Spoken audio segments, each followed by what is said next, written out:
प्रिय साथियों, आप सभी को आने वाली समस्त परीक्षाओं के लिए मेरी शुभकामनाएं। मैं सोचता हूं कि आप नियमित रहकर अपने अध्ययन को सुचारू रूप से चला रहे होंगे। देखिए, नियमितता मतलब कंटिन्यूटी, ये किसी भी सफलता के लिए एक अनिवार्य आवश्यकता है। आपने कछुए और खरगोश की दौड़ को सुना होगा। कहां खरगोश स्विफ्टली निकलता है, भागता है, और बेचारा कछुआ उछल उछल करके चलता है। लेकिन जब ये रेस के बीच उनके कंपटीशन होता है तो आपको पता है ना कि उस रेस को कछुआ जीत जाता है। क्यों ऐसा हुआ?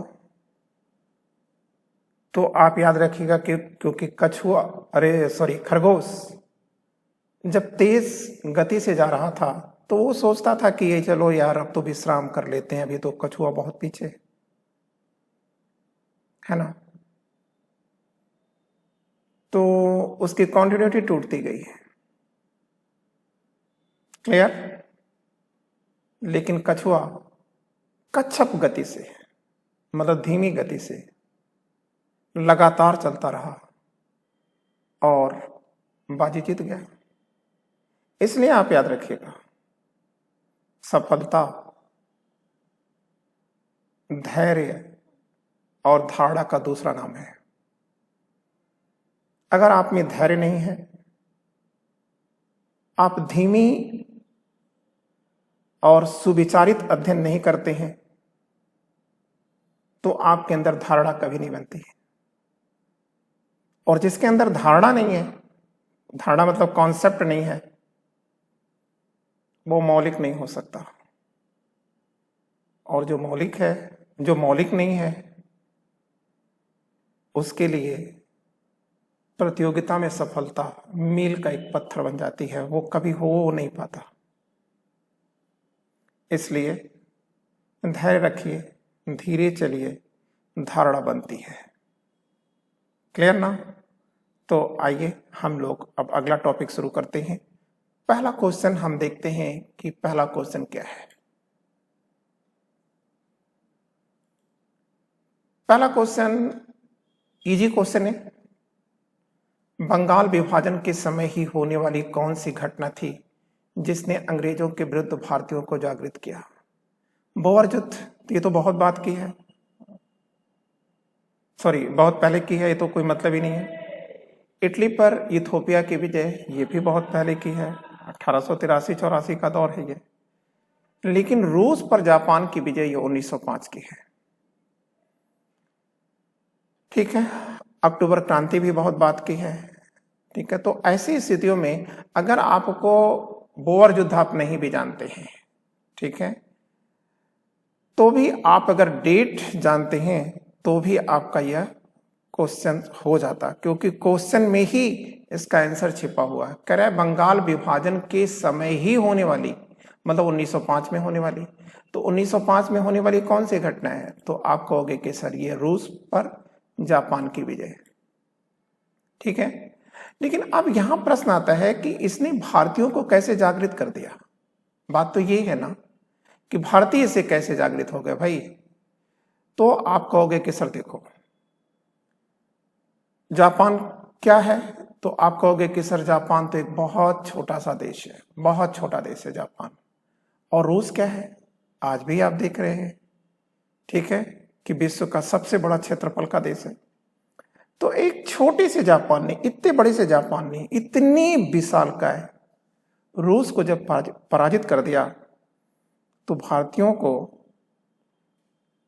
एक आशा मिली, ठीक है, उनके अंदर एक विश्वास उत्पन्न हुआ कि जब एक छोटा सा जापान मंचूरिया को रौंदता हुआ, चीन को रौंदता हुआ रूस में घुस गया, रूस को भी पराजित कर सकता है, ठीक है, और वहां से उसकी महत्वाकांक्षाएं भारत की तरफ भी आ सकती हैं। तो भारतीयों के मन में आया कि जब यार एक छोटा सा द्वीपी देश ऐसा कर सकता है तो हम क्यों नहीं कर सकते, ठीक है। और उसका परिणाम क्या हुआ, भारतीयों ने रूस की उपलब्धियों से जो नसीहत लिया, सीखा, ठीक है, उसी सीख ने भारतीयों को जागृत कर दिया, ठीक है ना। तो ये आपको समझ में आ गया। और आइए अब हम दूसरा क्वेश्चन देखते हैं। कह रहा है कि सर्वप्रथम पाकिस्तान राष्ट्र की अवधारणा किसने व्यक्त किया था? लियाकत अली ने? नहीं सर, ये तो हो ही नहीं सकते, ठीक है, लियाकत अली। अब सवाल इस बात का है कि जिन्ना सर, तो नहीं, पहले इसका आंसर हम कर लेते हैं फिर समझाते हैं आपको। ये है चौधरी रहमत अली, ठीक है। अब देखिए बात को समझिए आप। देखिए चौधरी रहमत अली एक छात्र हैं और कैम्ब्रिज के छात्र हैं, यूनिवर्सिटी ऑफ कैम्ब्रिज के छात्र हैं। और ये देखिए वर्ष 1933 है, ठीक है। और इसी समय इन्होंने क्या किया था, नाउ एंड नेवर के नाम से एक पत्रिका निकाली थी, ठीक है। अभी नहीं तो कभी नहीं, एक पत्रिका निकाली थी, ठीक है ना। और इस पत्रिका में उन्होंने पाकिस्तान राष्ट्र की अवधारणा को प्रस्तुत किया था और कहा था कि P इक्वल टू पंजाब,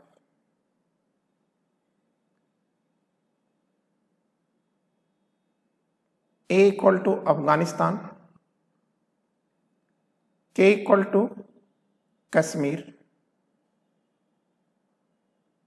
और IS equal to Indus. Indus मतलब सिंध, तो ये हो गया। फिर उसके बाद है तान, तान, तान मतलब स्थान, ठीक है।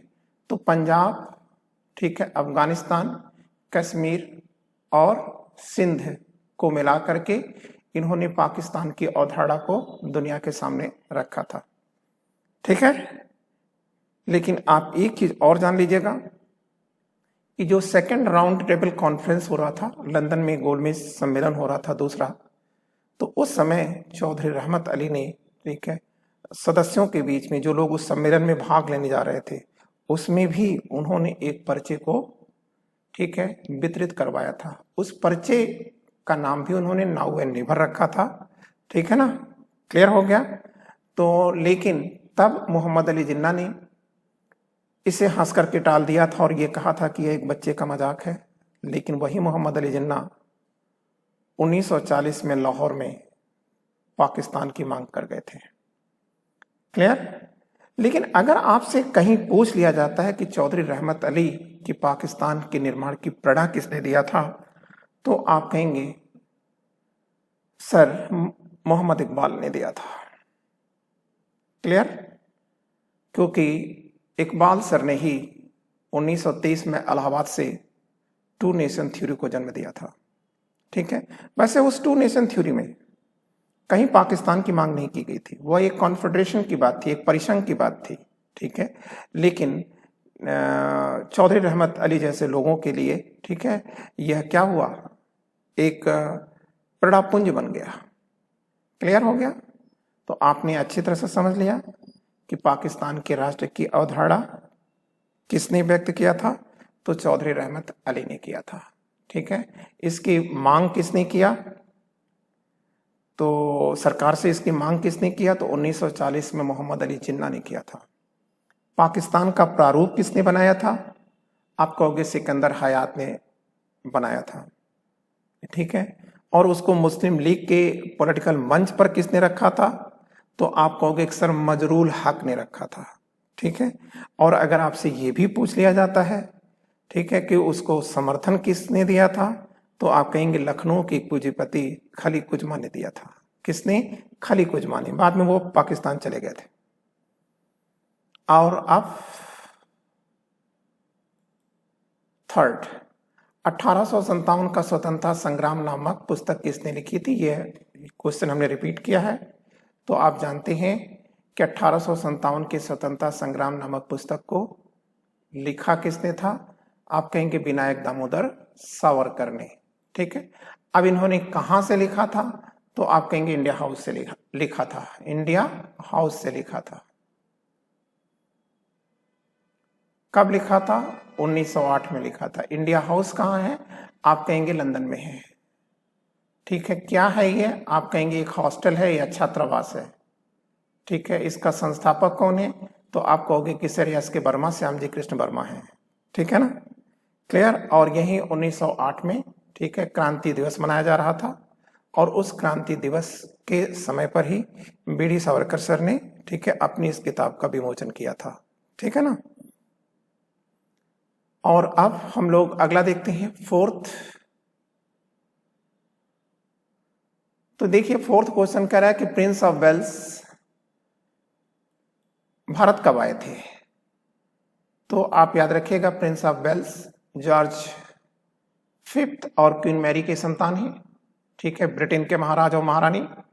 ठीक है, जॉर्ज फिफ्थ और उनकी पत्नी मैरी की संतान है ये। अब ये कब आए हैं? 1921 में आए हैं। ठीक है, क्या करने आए हैं? तो आप कहेंगे कि सर पार्लियामेंट का उद्घाटन, शिलान्यास करने आए हैं। ठीक है, जो हमारी संसद है, क्लियर, इस संसद का शिलान्यास करने आए थे वो। क्लियर। तो हमारी संसद की पहली ईंट किसने रखी है? आप कहेंगे प्रिंस ऑफ वेल्स ने रखा है। और भारत में उसमें क्या चल रहा था? असहयोग आंदोलन चल रहा था। ठीक है ना। तो ऐसी स्थिति में प्रिंस ऑफ वेल्स का देश में बहुत विरोध किया गया था। और जब Gandhi ji second round table conference में भाग लेने के लिए लंदन पहुंचे थे, तो उस समय जॉर्ज फिफ्थ ने, ठीक है, गांधी जी से पहला ही क्वेश्चन किया था कि गांधी आप ये बताओ कि आपने मेरे बेटे का विरोध क्यों किया था? तो गांधी जी ने उत्तर में कहा था कि मैंने बेटे का विरोध नहीं किया है सर, मैंने तो ब्रिटेन के प्रतिनिधि का किया था। क्लियर। तो आपको हमने कुछ चीजें बता दिया। ठीक है, क्या कि हमारी संसद का शिलान्यास किसने किया है? तो आप कहोगे प्रिंस ऑफ वेल्स ने किया है। ठीक है, फिर आपसे अगर पूछा जाता है कि जो इंडिया गेट है उसका शिलान्यास किसने किया था, तो आप कहोगे कि सर प्रिंस ऑफ वेल्स या Duke of Connaught. Duke of Connaught या प्रिंस ऑफ वेल्स नहीं किया है। ठीक है ना। तो आपने ये कर लिया। और अब हम लोग देखते हैं फिफ्थ क्वेश्चन। वर्ष 1939 में कांग्रेस को छोड़ने के बाद सुभाष चंद्र बोस ने किस दल की स्थापना किया था? देखिए पहले इसका आंसर करिए आप। तो आप कहोगे फॉरवर्ड ब्लॉक। ठीक है, अब आइए हम लोग व्याख्या करते हैं। देखिए सुभाष चंद्र बोस एक करिश्माई व्यक्तित्व है। क्लियर। और सुभाष चंद्र बोस सर 1938 में हरिपुरा और 1939 में त्रिपुरी कांग्रेस के अध्यक्ष चुने गए थे। क्लियर। और इस समय अफसोस, हमें ये बताते हुए अफसोस हो रहा है कि उस समय कांग्रेस के अंदर गुटबंदी चल रही थी। क्लियर। एक था गांधीयन गुट, गांधी गुट, और दूसरा था सुभाष गुट। तो गांधी गुट में ये बड़े नाम हैं, एक तो नेहरू जी हो गए, जवाहरलाल नेहरू, दूसरा पटेल जी हो गए, ये गांधी गुट है। और इस गांधी गुट ने ही किसको चुनाव लड़वाया? पट्टाभी सीतारामैया को चुनाव लड़ाया। और गांधी जी और उनके ग्रुप द्वारा जबरदस्त प्रदर्शन के बावजूद भी, ठीक है, पट्टाभी सीतारामैया चुनाव हार गए और सुभाष चंद्र बोस चुनाव जीत गए। तो उसका परिणाम क्या हुआ?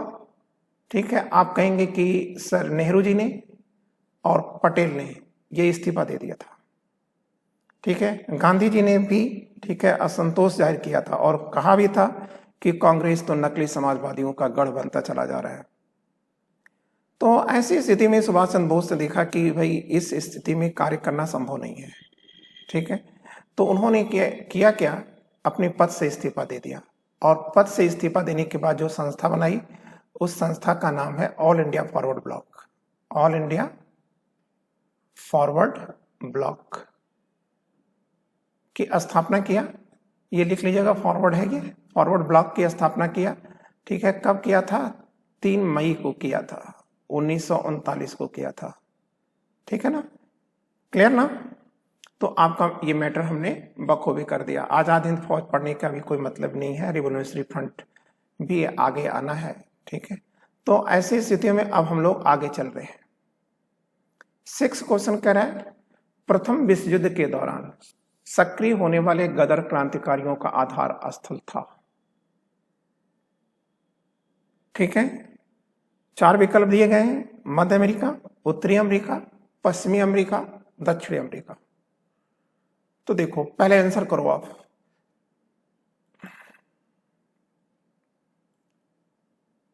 उत्तरी अमेरिका करो, उत्तरी अमेरिका इसका आंसर हो गया।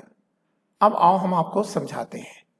देखो, अगर आपको उत्तरी अमेरिका में सबसे बड़ा क्या है देश, कनाडा है। ठीक है, तो अब देखो, कनाडा के नीचे एक पेसमेकर लाइन जा रही है।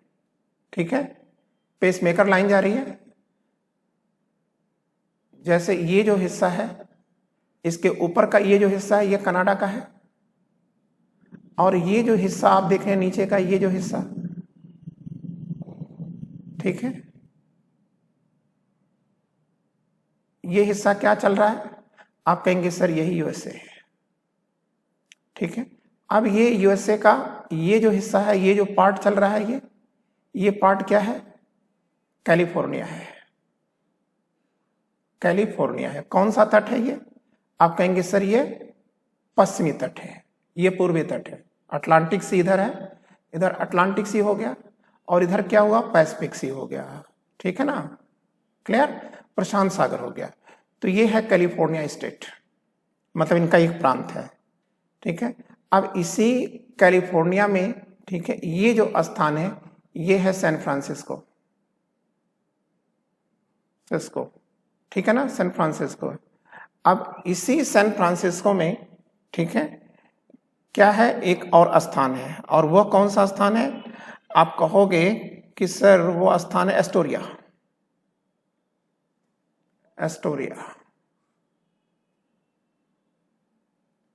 एस्टोरिया, और यही सैन फ्रांसिस्को के एस्टोरिया में ही, ठीक है, 15 जुलाई है,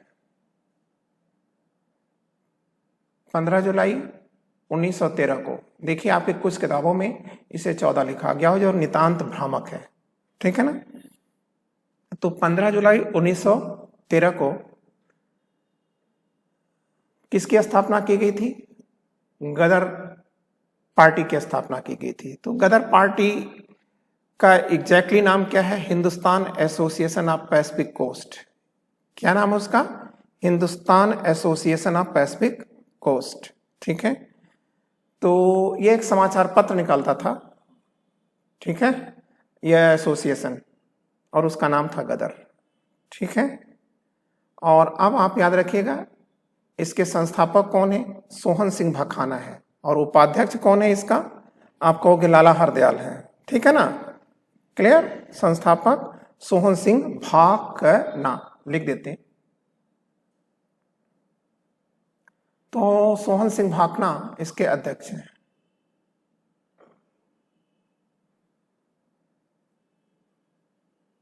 भाखना, ठीक है, और इस संस्थापक है, और इसका अध्यक्ष कौन है? लाला हरदयाल है। ठीक है ना, तो अब आपको एक चीज याद रखना है कि इसकी जो बैठक होती है, पहली इसकी बैठक कहाँ होती है? तो आप कहोगे कि सर कैलिफोर्निया में ही सैक्रामेंटो नामक स्थान पर होती है। ठीक है ना, कैलिफोर्निया में कहाँ होती है? सैक्रामेंटो में। आपको चाहिए कि आप अपने मैप को उठाएं और देखेंगे तो यहां पर आपको पूर्वी कोस्ट पर सैक्रामेंटो दिया होगा। ठीक है, दिसंबर 1913 में होती है। ठीक है ना, तो ये भी हमने कर दिया है, और खूब अच्छी तरह से कर दिया है ताकि आपको प्रॉब्लम ना हो। और ये गदर का उद्देश्य क्या है? तो आप कहोगे पहले विश्व युद्ध के दौरान सर। ठीक है, भारत को अंग्रेजों की दास्ता से मुक्त कराना। और इसके निर्माण में किसका योगदान था गदर पार्टी में? तो आप कहेंगे यूएसए में रहने वाले और कनाडा में रहने वाले भारतीयों का। अगला देखते हैं 7th, बंगाल का विभाजन किस विचार से किया गया था? आंसर करिए पहले आप। मुसलमानों की मांग पूरी करने के लिए? कतई नहीं। फिर पश्चिमी तथा पूर्वी बंगाल के हिंदुओं को विभाजित करने तथा हिंदू मुसलमानों के बीच तनाव बढ़ाने के लिए, क्रांति को दबाने के लिए, हिंदू और मुसलमानों को संतुष्ट करने के लिए। देखो एक चीज आप अपने माइंड में रखना, 1902 में भारत सचिव रिजले, किसने? भारत सचिव रिजले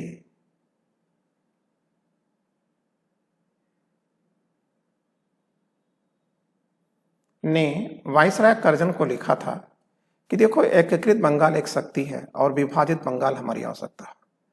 तो अगर जो हिंदुस्तानियों के बीच में राष्ट्रवाद उत्पन्न हो रहा है, अगर उस राष्ट्रवाद को अगर हम नहीं तोड़ पाते तो हम कमजोर हो जाएंगे। इसलिए राष्ट्रवाद को तोड़ने के लिए जरूरी है कि हम हिंदू और मुसलमानों के बीच एक नफरत की दीवार खड़ी कर दें। और इसी नफरत की दीवार को खड़ा करने के लिए किसका निर्माण किया गया था? तो आप कहोगे कि सर ठीक है, बंगाल का विभाजन किया गया था। तो इससे जब बंगाल का विभाजन होगा तो दो भागों में होगा, एक पूर्वी बंगाल में और दूसरा पश्चिम बंगाल में। तो जो पश्चिम बंगाल है वो उसमें किसका बाहुल्य है? तो आप कहोगे कि सर हिंदुओं का बाहुल्य है। और जो पूर्वी बंगाल है उसमें किसका बाहुल्य है? ठीक है, तो उसमें जो है मुसलमानों का बाहुल्य है। तो जो मुस्लिम आबादी थी ये इलिटरेट, मतलब ज्यादा पढ़ी लिखी नहीं थी, मतलब ये लोग आर्थिक स्थिति से भी कमजोर थे, धार्मिक होते हैं ना, तो ऐसी स्थितियों में या आर्थिक दृष्टिकोण से भी कमजोर थे, पढ़े लिखे भी कम थे। तो ये लोग पूर्वी बंगाल में आए थे और पूर्वी बंगाल में सरकार ने वायदा इनसे किया था। ठीक है, वहाँ के पूर्वी बंगाल के जो पहले गवर्नर थे फुलर, ठीक है, उन्होंने कहा भी था कि पूर्वी बंगाल में मुसलमानों को आरक्षण दिया जाएगा। क्लियर? तो और ये भी कहा था कि मेरी 2 पत्नियां हैं, एक हिंदू है दूसरी मुसलमान है, जो मुस्लिम पत्नी वो मुझे प्यारी है। ठीक है, तो ऐसा करके उन्होंने क्या किया था कि हिंदू और मुसलमानों के बीच में, ठीक है, एक दीवार उत्पन्न करके, ठीक है, एक ऐसा माहौल बना दिया था कि उसके अंदर क्या हुआ, राष्ट्रीयता की जो बीजांकुरण हो रहा था वो टूट गया है। ठीक है, या थोड़े दिन के लिए ठहर गया। अब हम लोग 8वां देखते हैं, निम्नलिखित में किस अधिनियम के द्वारा बिना मुकदमा और दोष सिद्धि के ही किसी व्यक्ति को कैद? देखो सीधी सीधी सी बात है, रॉलेट एक्ट है। ठीक है, तो ये देखो रॉलेट एक्ट। अब थोड़ी व्याख्या कर लिया जाए तो रॉलेट क्या है? जस्टिस सिडनी रॉलेट का नाम है, सिडनी रॉलेट का नाम है, ये जस्टिस रहे हैं और इनकी नियुक्ति चेम्सफोर्ड सर ने किया था। क्यों किया था, कब किया था, पहले तो ये कर लो, कब किया? आप कहोगे सर 10 दिसंबर 1917 को किया था। ठीक है, इन्होंने अपनी रिपोर्ट कब दिया था? 18 में दिया था, 1918 में दिया था। ठीक है, अप्रैल 1918 में दिया था, लेकिन ये लागू कब हुआ था? आप कहेंगे 15 मार्च 1919 को लागू हुआ था। ठीक है, तो इसमें प्रॉब्लम क्या थी? ठीक है, तो देश में क्रांतिकारी घटनाएं चल रही थी, उन्हीं को समाप्त करने के लिए। तो इसमें किया क्या गया था? रॉलेट एक्ट के तहत जो सुझाव दिया गया था, इसमें किया क्या गया था कि हैबियस कॉर्पस को ही समाप्त कर दिया गया था। हैबियस कॉर्पस क्या होता है? आप कहेंगे गिरफ्तारी के 24 घंटे के अंदर बंदी को समीप के न्यायालय में उपस्थित करना होगा। ठीक है, और उसको गिरफ्तार करने का कारण भी बताना होगा। ठीक है ना, लेकिन अब इसमें क्या हुआ, रॉलेट एक्ट में ये सब कुछ खत्म कर दिया गया। इसीलिए इस एक्ट को क्या कहा जाता है? बिना वकील, बिना दलील, बिना वकील, बिना दलील, बिना अपील का एक्ट भी कहा जाता है। क्लियर हो गया? और इसी रॉलेट एक्ट के विरोध में गांधी जी ने, ठीक है, असहयोग आंदोलन शुरू किया था। और इसी असहयोग आंदोलन की शुरुआत के दौर में ही कोई घटना हुई थी। आप कहेंगे कि सर जलियांवाला बाग हत्याकांड हुआ था। ठीक है, गांधी जी का असहयोग आंदोलन रियल में, ठीक है, रॉलेट एक्ट और जलियांवाले बाग हत्याकांड का ही प्रतिशोध है। अब 9वां चलिए, ब्रिटिश संसद ने साइमन आयोग को किसके पुनर्निरीक्षण के लिए भारत भेजा था?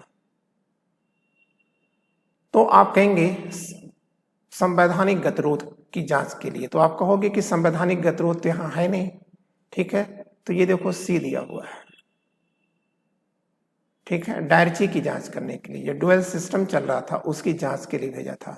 ठीक है, गवर्नमेंट ऑफ इंडिया एक्ट 1919 को लेकर के काफी असंतोष था और सीएलए में या केंद्रीय विधानसभा में लगातार स्वराज पार्टी अड़ंगेबाजी कर रही थी और मांग कर रही थी कि गवर्नमेंट ऑफ इंडिया में ये कमियां हैं, इनको हटाया जाए। ठीक है, अब वो क्या कमियां, वो हम लोग अगले क्वेश्चन में देखेंगे। ठीक है, तो ऐसी स्थिति में वायसराय रीडिंग ने अलग जेंडर मुडीमैन कमेटी का गठन किया था और अलग जेंडर मुडीमैन कमेटी ने, ठीक है, प्रधानमंत्री जी को, ठीक है, ये सुझाव दिया था कि सर आप एक आयोग भेजें और जो गवर्नमेंट ऑफ इंडिया एक्ट 1919 है उसका वो अध्ययन करें और उसे रूट आउट करने या समाधान करने का उपाय बताएं। क्लियर? तो ऐसी स्थिति में, ठीक है, प्रधानमंत्री ने किसकी नियुक्ति किया था? साइमन आयोग का गठन किया था। क्लियर हो गया? तो साइमन आयोग क्यों आया था? गवर्नमेंट ऑफ इंडिया एक्ट 1919 की जांच करने के लिए आया था। चूंकि यहां वो विकल्प नहीं दिया गया है। क्यों विकल्प नहीं दिया गया? क्योंकि गवर्नमेंट ऑफ इंडिया एक्ट 1919 के द्वारा द्वैध शासन को प्रांतों में इम्पोज किया गया था। ठीक है, और इस जो प्रणाली है, ये जो प्रणाली है, इससे भारतीयों में सर्वाधिक असंतोष था और इस असंतोष की जांच करने के लिए ही साइमन आयोग आया था। ठीक है, 10वां देखो, भारतीय विश्वविद्यालय अधिनियम 1904 किस वाइसराय के काल में आया था? तो बहुत इजी क्वेश्चन है। 1899 से 1905 का जो काल है वो किसका काल है? तो आप कहोगे कि सर वो वाइसराय कर्जन का काल है, वाइसराय लॉर्ड कर्जन का काल है। तो वाइसराय लॉर्ड कर्जन ने 1902 में एक आयोग का गठन किया था, शिक्षा आयोग, और वो उसका नाम क्या था? थॉमस रैले आयोग। ठीक है ना? और उसी रैले आयोग की संस्तुतियों को स्वीकार करने के बाद भारतीय विश्वविद्यालय अधिनियम 1904 आया था और इसमें विश्वविद्यालय मतलब यूनिवर्सिटी लेवल की शिक्षा को कैसे सुधारा जाए इस पर सुझाव दिया गया था। ठीक है, आइए 11 देखते हैं। 1919 के अधिनियम में द्वैध शासन व्यवस्था की अवधारणा को जिस व्यक्ति ने जन्म दिया था वह निम्नलिखित में कौन था? एक शिक्षक थे। ठीक है, कैम्ब्रिज यूनिवर्सिटी के एक शिक्षक हैं लिनियस कार्टियस। ठीक है, लिनियस कार्टियस, इन्होंने ही ये जन्म दिया था। तो हमने ये चीजें कर दिया। तो अब लिनियस कार्टियस ने ये जो डायरकी लाई, द्वैध शासन पढ़ाई लाई, इसकी प्रेरणा उनको कहाँ से मिली थी? आप कहेंगे कि सर खुद यूनिवर्सिटी के प्रांगण से मिली थी। प्रांगण मतलब जो उसका एरिया है वहीं से मिली थी, क्योंकि वहां पर लड़के जो होता था जब लड़कियों को छेड़ते थे, मतलब एक गाली गलौज का ये शब्द है। ठीक है ना, बस सीधी सीधी सी बात। क्लियर? अब 12 चलो आप। तो 12वां क्वेश्चन क्या हमारा? गांधी जी के साथ नमक सत्याग्रह का नेतृत्व किसने किया था? एनी बेसेंट सवाल ही नहीं उठता। मृदुला साराभाई नहीं। ठीक है, मिथुलक्ष्मी नहीं। तो कौन है? सरोजनी नायडू। ठीक है, तो आप कहेंगे एक चीजें यहां जान लीजिए, आप थोड़ा सा लिखना होगा आपको। देखो, पहली चीज आप ये लिखो, गांधी जी साबरमती से दांडी तक की यात्रा कर रहे हैं और मैडम सरोजनी नायडू भी क्या कर रही हैं? बंबई में नमक सत्याग्रह कर रही थी। किसके साथ कर रही थी? मतलब एक तरफ सरोजनी नायडू थी, उसके बाद गांधी जी के बड़े बेटे मणिलाल गांधी थे और गांधी जी के दोस्त सर इमाम थे। ठीक है, दक्षिण अफ्रीका में गांधी जी के सबसे अच्छे दोस्त थे इमाम साहब। ठीक है, और इसी समय जो लाठीचार्ज हुआ था, उस लाठीचार्ज में घायल होकर के मणिलाल गांधी मर गए थे। ठीक है, क्लियर हो गया, ये भी आपने कर लिया। और पत्रकार, यूएस पत्रकार बे मिलर ने, ठीक है, बंबई में जो लाठीचार्ज हुई है इसका विवरण दिया था। फिर आगे चलते हैं 13, महात्मा गांधी के सहयोगी रह चुके परंतु उनके विचारों से असहमत होकर निम्न में से किसने दक्षिण भारत में आत्मसम्मान आंदोलन को प्रारंभ किया था। ठीक है, तो आप याद रखिएगा, इसका पहले आंसर करते हैं। इंजीनियर लिखा है ये बी रामास्वामी नायकर, ठीक है, आगे भी आप बढ़ा दीजिएगा, पूरा नाम कर लीजिए, ठीक है, टाइटल भी लिख लीजिए आप, पेरियार, इंजीनियर रामास्वामी नायकर, पेरियार। ठीक है, ये जाति क्या काम करती है, लोहार का काम करती है। ठीक है, अब ये आत्मसम्मान आंदोलन चला रहे हैं। क्यों चला रहे हैं आत्मसम्मान आंदोलन? एक्चुअल में जो ब्राह्मणवाद है, ठीक है, तो उस ब्राह्मणवाद में होता क्या है, ब्राह्मण लगातार, ठीक है, इंसानियत के बीच में जितना ही अंतर उत्पन्न करते हैं, जितना ऊंच और नीच की बातें करते हैं, छूत और अछूत की बातें करते हैं, उतना ही उनका हित होता है। ठीक है, तो ऐसी स्थिति में ब्राह्मणों ने, अभी आपने देखा होगा बोक्कालिंगम संप्रदाय चल रहा है, ठीक है, तो इस प्रकार से ये करते क्या है कि कर क्या रहे थे कि दक्षिण भारत में जो दलित वर्ग है उसका एक्सप्लॉइटेशन कर रहे थे। क्लियर? तो इंजीनियर रामास्वामी नायकर ने आत्मसम्मान आंदोलन को शुरू किया था और उस आत्मसम्मान आंदोलन के द्वारा उन्होंने ब्राह्मणवाद की चूलों को हिला डाला। ठीक है, ब्राह्मणों को, पुरोहितों को, ठीक है, मंदिर में रखी हुई मूर्तियों को इन्होंने अपमानित किया था। और रामायण के स्थान पर इंजीनियर रामास्वामी नायकर ने एक सच्ची रामायण लिखी तमिल में। ठीक है ना, क्लियर हो गया? और अब 14 पॉइंट की बात करते हैं। निम्नलिखित में किस आंदोलन में गांधी जी ने भूख हड़ताल को एक हथियार के रूप में प्रयोग किया था? तो देखिए, इसका आंसर है सी। देखिए, गांधी जी अहमदाबाद मिल मजदूर आंदोलन में भाग लिए थे। ठीक है, गांधी जी के कारण जो है समझौता भी हो गया था। ठीक है, लेकिन मजदूर 35% मांग के आ रहे थे और गांधी जी लो पर समझौता करके आ रहे थे, मतलब मिल मालिकों से लो पर, मतलब कम दर पर समझौता करके आ रहे थे। तो ऐसी स्थिति में जो अहमदाबाद मिल मजदूर थे उन्होंने क्या किया, गांधी जी पर रिश्वतखोर का आरोप लगा डाला था। तो गांधी जी ने अपने ऊपर लगाए हुए इस आरोप के कारण इतने दुखी हुए थे, ठीक है, कि उन्होंने आमरण अनशन शुरू कर दिया था।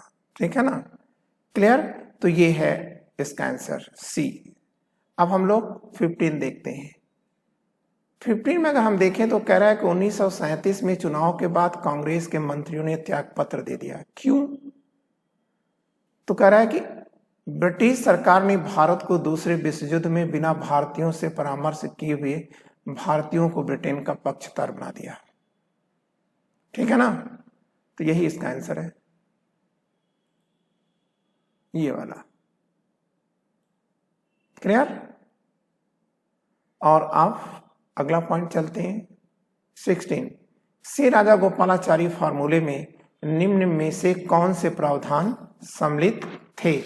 ठीक है, तो आप कहो, देखो पहला क्या लिखा है, अप्रत्यक्ष रूप से पाकिस्तान के निर्माण की बात की गई थी। बिल्कुल थी, की गई थी। पहली चीज तो आप याद रखना, पहला ही पॉइंट आप लिख लो, ठीक है, कि प्रथम कांग्रेसी जिसने पाकिस्तान की मांग को मान लिया, पाकिस्तान के निर्माण को स्वीकार करने वाला प्रथम कांग्रेसी कौन है? चक्रवर्ती राजा गोपालाचारी है। ठीक है ना, एक बहुत शानदार क्वेश्चन बना आपका। दूसरी चीज, तो जब उन्होंने मान लिया तो भाई तो ठीक है, तो उन्होंने स्वीकार भी तो कर लिया। मोहम्मद अली जिन्ना की पाकिस्तान की जो मांग थी उसको स्वीकार तो कर लिया ना, जब उन्होंने मान लिया तो स्वीकार कर लिया। इसका मतलब पहला सही है। केंद्र में अस्थायी सरकार के निर्माण में मुस्लिम लीग को कांग्रेस का साथ मिलेगा? बिल्कुल मिलेगा। उन्होंने कहा भी था कि हाँ आप ऐसा करिए। ठीक है, अब क्या है, विभाजन की स्थिति में, ठीक है, जब देश बंट जाएगा तो डिफेंस है, कॉमर्स और कम्युनिकेशन है। ठीक है, इस पर, ठीक है, क्या होगा, हम लोग मिलजुल के शासन करेंगे। क्लियर ना? तो ये इसका मतलब 1 2 3 ये सही है। ठीक है, तो आइए निशान लगा देते हैं। कहां है 1 2 3? पहला ही है। अब हम लोग 17 चलते हैं। विश्व युद्धों के उपरांत भारतीयों के प्रति अंग्रेजों के नजरिए में, ठीक है, क्या रहा है? तो कह रहा है कि बदलाव के लिए निम्न में से कौन से कारक उत्तरदायी थे? ठीक है, तो कह रहा है कि युद्ध के पश्चात विश्व की शक्ति संतुलन में परिवर्तन आ चुका था। बिल्कुल आ चुका था। ठीक है, ब्रिटेन जो दुनिया का सबसे ताकतवर राष्ट्र था, आज वह बाहर जा चुका था और उसके स्थान पर 2 नई शक्तियां उभर कर आ चुकी थी। एक यूएसए और दूसरा यूएसएसआर, जिसे वर्तमान में आप रूस कह रहे हैं। दूसरा, ब्रिटिश सैनिक हताश हो चुके थे तथा ब्रिटिश अर्थव्यवस्था भी चरमरा चुकी थी। जी हाँ, ये भी सही बात है। ब्रिटेन की अर्थव्यवस्था बुरी तरह से टूट चुकी थी। ब्रिटेन वेतन दे पाने की स्थिति में नहीं था और सैनिक लगातार युद्ध कर रहे थे और उस युद्ध में जो है वो हार रहे थे। ठीक है, पूरे यूरोप में इस समय समाजवादी लोकतांत्रिक सरकारों की स्थापना की लहर चल रही थी। जी हाँ, चल रही थी। तो इसका मतलब ये क्या होगा? भारत का खजाना खाली हो चुका था। ये सब देखिए फालतू बातें। ठीक है, तो इसका आंसर क्या होगा? तो आप कहोगे कि सर 1 2 3, 1 2 3, ये बी आंसर हो गया। अब हम लोग 18 देखते हैं क्या है। कह रहा है कि कैबिनेट मिशन योजना में पूर्ण पाकिस्तान के निर्माण की मांग क्यों ठुकरा दी गई? ठीक है, कैबिनेट मिशन ने पाकिस्तान की मांग को क्यों ठुकरा दिया? तो आप कहोगे कि सर पाकिस्तान के प्रस्तावित नक्शे में गैर मुस्लिम क्षेत्रों का बड़ा हिस्सा सम्मिलित हो रहा था। जाहिर सी बात है, हो रहा था। ठीक है, पंजाब उसका सबसे बड़ा क्षेत्र था। पंजाब में क्या था? पंजाबी था। सिंध में कौन था? सिंधी था। तो एक बहुत बड़ा हिस्सा शामिल हो रहा था ना। क्लियर? तो ऐसा करने पर सांप्रदायिकता का आत्मनिर्णय के आधार पर हिंदू सिख भी पृथक राष्ट्र की मांग करने लगते। मतलब ये कह रहा है कि अगर हम पाकिस्तान की बात को मान लेते हैं, पाकिस्तान की बात को मान लेते हैं, तो एक बात और आ जाती है। ठीक है, वो क्या बात आ जाएगी? तो आप कहोगे वो बात सर ये आ जाएगी, ठीक है, कि इसकी प्रेरणा और भी तो लोग ले लेंगे, हिंदू और सिख भी तो ले लेंगे। ठीक है, तीसरा है पाकिस्तान का निर्माण आर्थिक व प्रशासनिक समस्याएं खड़ी कर सकता है। बिल्कुल खड़ी होगा। आप एक देश बनाएंगे तो पैसा तो मांगेगा ना। प्रशासनिक डिस्टर्बेंस होगा कि नहीं होगा? आपको कहां से, आप सेना कितना बांटेंगे, ठीक है, कितना पैसा बांटेंगे, नौकरियां बांटेंगे, ठीक है, तो ये एक नई समस्या आती। तो इसका मतलब ये है, यही इसका सही आंसर है, 1 2 3। ठीक है,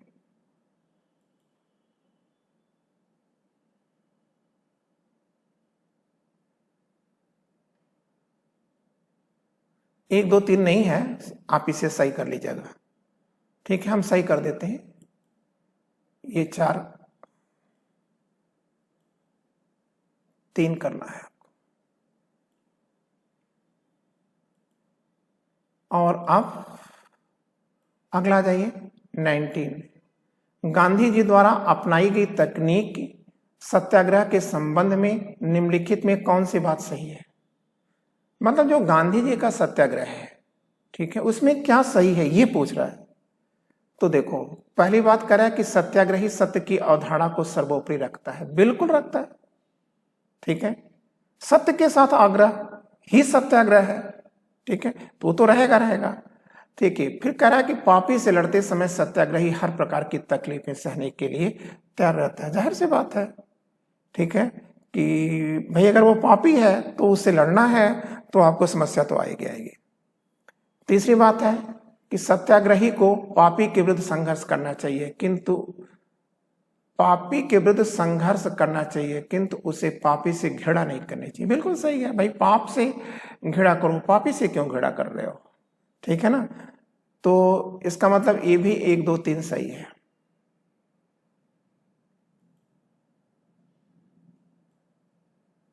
क्लियर?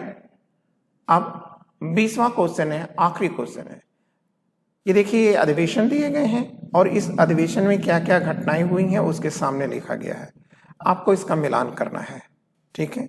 तो 1907 का सूरत अधिवेशन हुआ ना, तो ये सूरत अधिवेशन की क्या देन है, ठीक है।